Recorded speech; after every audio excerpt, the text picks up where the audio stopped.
ختم ہو گیا. یہ 23 باب نمبر 23 المرأة ترى في منامها ما يرى الرجل، کہ عورت خواب میں ویسا ہی دیکھتی ہے جیسے کہ آدمی خواب میں دیکھتا ہے. جیسے آدمی کو خواب میں احتلام ہوتا، ایسا اگر عورت کو خواب میں احتلام ہو جائے تو اس کو غسل کرنا چاہیے یا نہیں کرنا چاہیے، یہ اس باب میں بتایا جائے گا.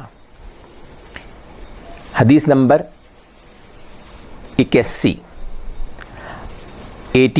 اخبرنا مالک اخبرنا ابن شہاب عن عروة بن الزبیر ان ام سلیم قالت لرسول اللہ صلی اللہ علیہ وسلم یا رسول اللہ المرأة ترى في المنام مثل ما يرى الرجل أتغتسل؟ فقال رسول الله صلى الله عليه وسلم نعم فلتغتسل. فقالت لها عائشة أف لك وهل ترى ذلك المرأة؟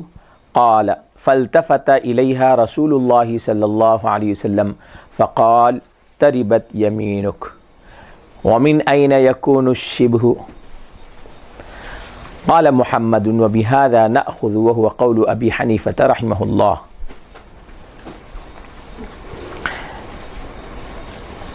امام محمد رحمۃ اللہ علیہ فرماتے ہیں کہ ہم کو خبر دی، امام مالک نے، وہ فرماتے ہیں کہ ہم کو خبر دی ابن شہاب زہری نے. وہ روایت کرتے ہیں عروہ بن زبیر سے کہ ام سلیم ایک صحابیہ ہیں، یہ فرماتی ہیں انہوں نے اللہ کے رسول صلی اللہ علیہ وسلم سے سوال کیا کہ اے اللہ کے رسول، اگر عورت خواب میں ویسا ہی دیکھے جیسا کہ آدمی دیکھتا ہے، یعنی عورت کو بھی احتلام کا خواب ہوا جیسے آدمی کو احتلام کا خواب ہوتا ہے، تو کیا اس کو غسل کرنا چاہیے یا نہیں؟ تو اللہ کے رسول صلی اللہ علیہ وسلم نے فرمایا کہ ہاں، اس کو غسل کرنا چاہیے. تو حضرت عائشہ رضی اللہ تعالیٰ عنہ کو بڑا تعجب ہوا، تو انہوں نے فرمایا افن لک، افسوس ہے تمہارے اوپر، کیا عورت کو بھی آدمی کے جیسا خواب میں احتلام ہوتا ہے؟ کیا عورت بھی آدمی کی طرح خواب میں ویسا دیکھتی ہے؟ تو اللہ کے رسول وہ فرماتے ہیں کہ اللہ کے رسول صلی اللہ علیہ وسلم ان کی طرف متوجہ ہوئے، حضرت عائشہ رضی اللہ تعالیٰ عنہ کی طرف، اور فرمایا تربت یمینک، تمہارا ہاتھ گر جائے.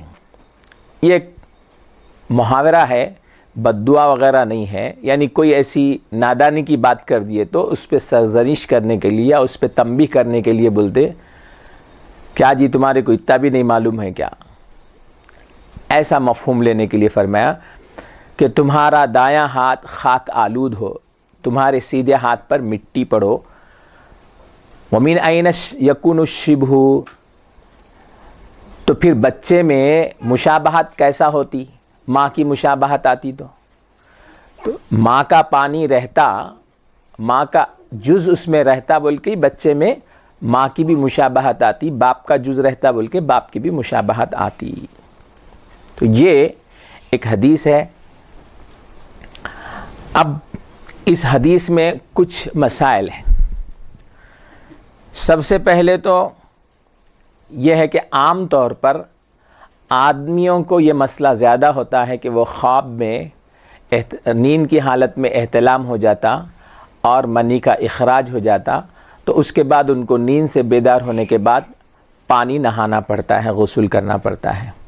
عورتوں کو بہت شاذ و نادر کم ایسا ہوتا ہے. اب اس حدیث میں ام سلیم نے جب یہ سوال کیا تو اور ایک یہی حدیث دوسرے انداز سے ابن ابی شیبہ نے نقل کی ہے.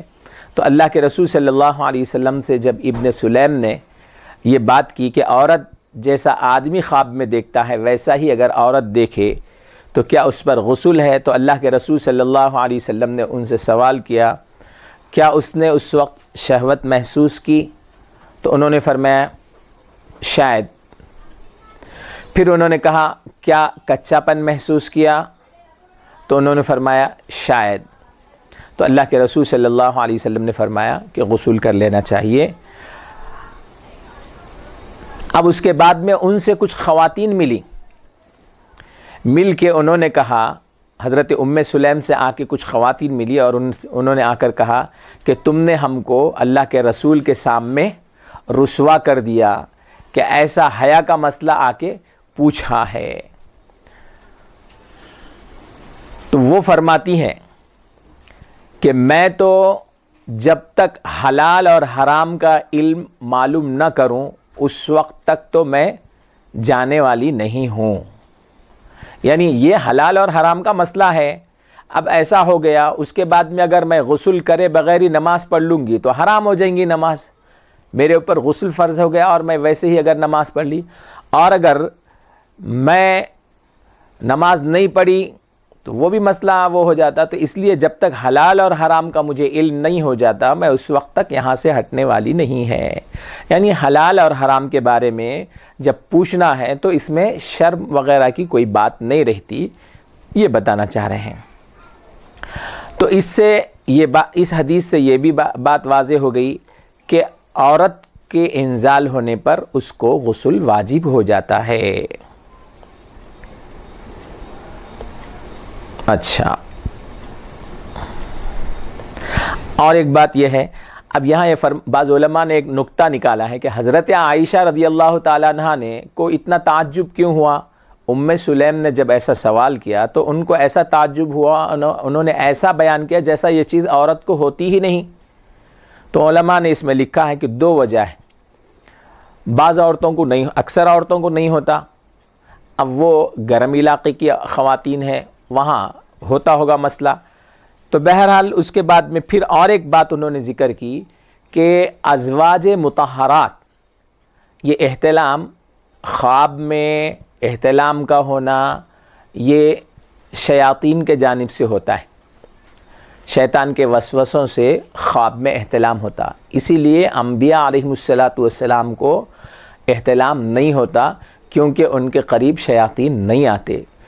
تو علماء نے، شارحین حدیث نے یہاں پر یہ لکھا ہے کہ حضرت عائشہ رضی اللہ تعالیٰ عنہ نے یہ جو تعجب سے پوچھا تو یہ شاید ازواج مطہرات کو بھی، چونکہ وہ انبیاء کی بیویاں ہیں اس لیے ان کے پاس بھی شیاطین قریب نہیں آتے، تو ان کو بھی احتلام نہیں ہوتا تھا، اس لیے انہوں نے یہ تعجب سے پوچھا کہ عورت کو بھی احتلام ہوتا کیا۔ یہ ایک بات علماء نے، شارحین نے اس سلسلے میں ذکر کی ہے۔ اچھا،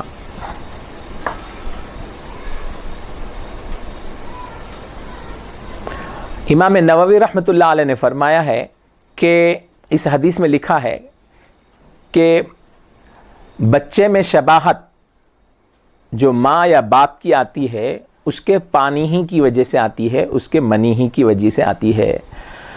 تو اس سے پتہ چلا کہ اولاد دونوں کے اجزاء سے مل کر پیدا ہوتی ہے۔